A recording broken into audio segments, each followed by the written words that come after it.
So I received a question on how I read the cards intuitively and how you could as well.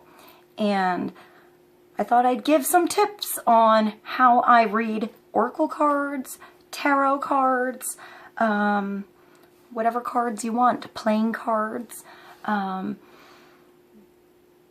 going to do my best. I can only speak from my own experience, although you can learn from the way others do the cards, read the cards, interpret cards.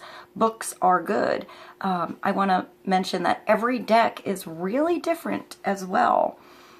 I would say they all have a base meaning. So if you look at the basics, like numerology, astrology, basic energies, colors, symbols, whatever works for you. It could just be a personal symbol for you. Or it could be that you know the symbolic term or meaning for something. I feel like the cards teach you. Everybody learns different as well. Some people need to do it. Some need to watch, and see it first. Some need to hear it. Some, I want to say, just need to play around with it. I would say take your fear out of it. Understand that every card has different angles of that same situation, that same energetic frequency, that same personality, that same emotion. So there are basics with the tarot, how it's set up, major arcana, minor arcana, and oracle cards are usually a brief message or something that takes you to a place quickly. And sometimes it's the picture, sometimes it's the words, sometimes it's the meaning, sometimes it's the spread, what that card means in particular to the question you were asking or the position it's in. For me, I found that with the general readings, I work better, flow better when I pull one card at a time usually, and then layer that meaning as I go. When I do it for myself, I usually do a spread or a storyboard where I just lay out like 9 cards and I look at the story. I look at where the cards are looking. If it's a person looking at a particular card that brings up a situation, that person's looking at that situation. Maybe they're looking away from another situation and you see it as a big story. But it doesn't always work out like that. Be open to however that interpretation comes through you. I'll give an example. One time I was speaking to one of my friends on the phone and she was asking me to pull a few cards for her, and I started to I'll show you this if I can find it. This is the Medieval Scampini Tarot, and I remember I started to pull, or I started to speak about this card that I pulled, and I feel like in the end it wasn't the meaning of the card at all that had anything to do with what was important. It was what I described at the bottom of the card that I for some reason noticed that was important for her to hear. And here. It was the 4 of Swords card. So this is like release, peace, sleep, laying something to rest, finding peace within a different way of seeing the same situation, finding truth within different perspectives of that situation. But let me show you what's at the bottom here. Okay, so you see this little guy here? That little guy? That looked like, I don't know, like a turnip or a carrot or something to me. And for some reason it looked like a little person. And I started to describe this little turnip or whatever. And she had just pulled this big carrot root thing out of her garden, and it looked like a little twin, and it looked a lot like what I was describing, and it was sitting in front of her on the table, and she's like, I have to show you a picture of what I'm looking at. It looks like exactly what you're describing. And she was saving that for a special meal to make. So sometimes it's not what you expect. It's not necessarily the typical meaning of the card. It's where that card brings you, where it takes you, and pay attention to that flow. If you start to think of something, think about how it makes you feel, what it reminds you of, where it brings you, and I want to say ride that flow, see where that next thought brings you. And if you feel like you need some more clarity, then you pull another card and layer it. You know, look at the card together, look at it upside down, look at both perspectives. If you don't know the typical meaning of the card, just look it up in the beginning, you know, before you're used to it. Also, when you're picking out a deck, I would say go for a deck that feels right for you. Go for the colors you like, the pictures you like, the visualizations you like, the energy you like. Start there. Usually there's a connection within that deck that makes you curious about it, that draws you in. So, you know, just start with one and see how you like it. Like, for instance, this is the Fairy Tarot. I guess I'm going to pull a card for this video. So let's see what God, Source, Holy Spirit, our higher self, angels, and energies of love have for the highest, greatest good of all. Now this is a particular deck that's very positive. So sometimes you have to look at the reverse of that yourself and see, if you didn't see this side of the card, how it would be. So you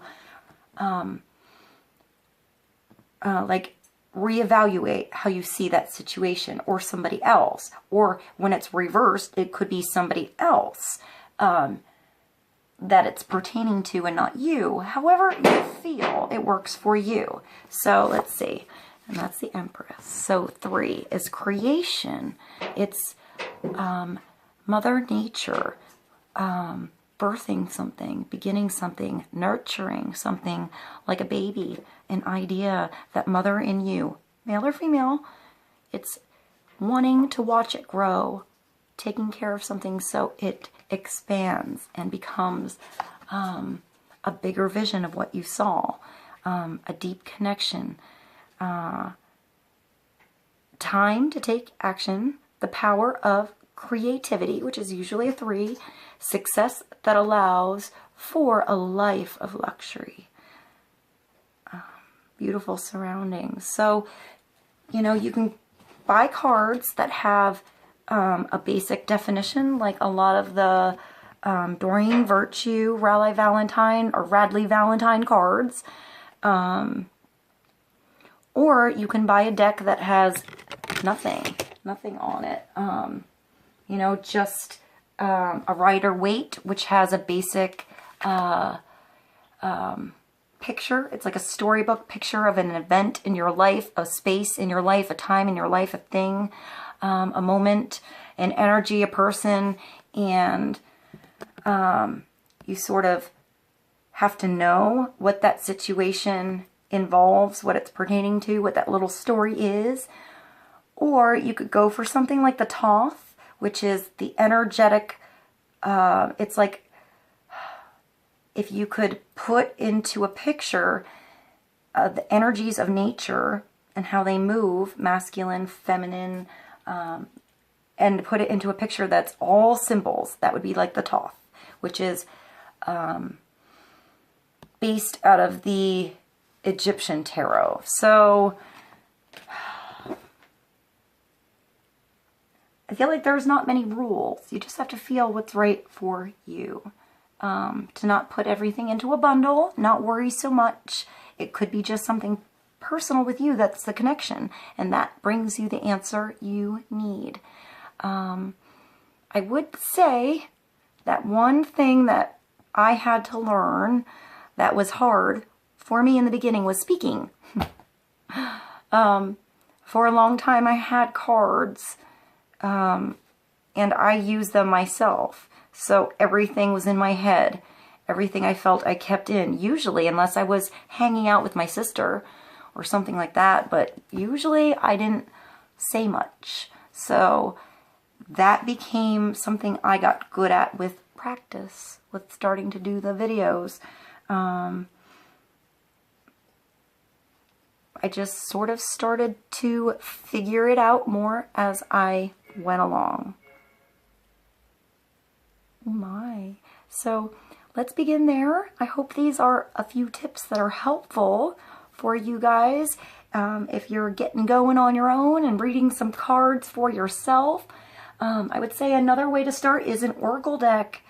You know, something like the Romance Angels or Life Purpose or Past Life Oracle, or the Enchanted Map.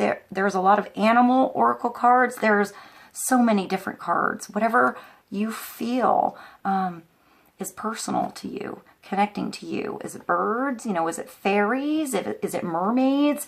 Is it dragons? Whatever it is, there's something out there for you. But oracle cards are usually, they usually come in a smaller deck, and they're usually pretty direct, but I find that the pictures are what stand out in oracle cards. They're usually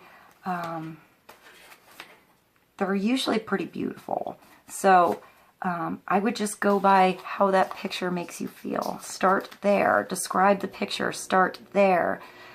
Where does it take you? What does it remind you of? What does it make you want to do? This could be the one, you know? Put yourself in that card. Imagine yourself as this person. Imagine yourself as this person. Imagine yourself as the angels. Imagine yourself taking a picture of this moment and you're on the other side, but you're in the room.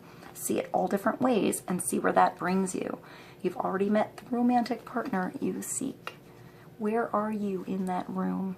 Just look around and be open to ideas coming through a different way. And you start to tap into the way that is in tune with you. Remember, with all of these cards, the answer always comes back to how you interpret that situation, how you bring that information in and make sense of it, and how it can just sort of broaden your perspective. If you always saw something this way all the time, the cards just allow you to be open-minded enough to look at that situation you're looking at this way, like this, or through that person's perspective, like this, a different way, so you understand your situation differently, so you can grow from it. You know, there's never a final answer in anything. It's always a growth. It's always an opportunity to learn something new. I hope this was helpful for you guys. I love you, and I'll see you soon. Bye.